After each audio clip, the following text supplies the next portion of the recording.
Soldat, colonel, héros de la France libre, président du Conseil puis président de la République, il marque le pays par sa bravoure et sa volonté de servir le pays.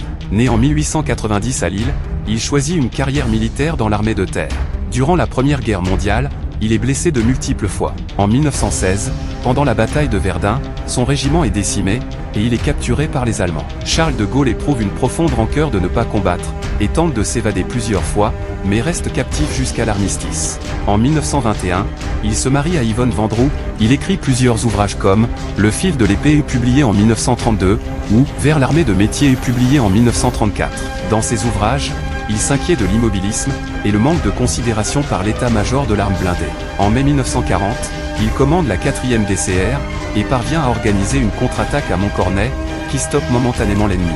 Le 22 juin, il prononce un discours à la BBC appelant les Français à poursuivre la lutte.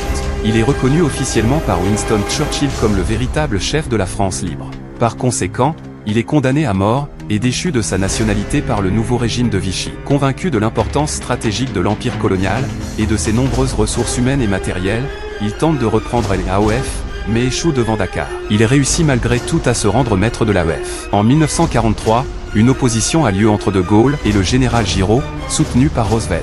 Malgré tout, De Gaulle finit par l'emporter. Néanmoins, les relations franco-américaines restent tendues, notamment entre De Gaulle et Roosevelt.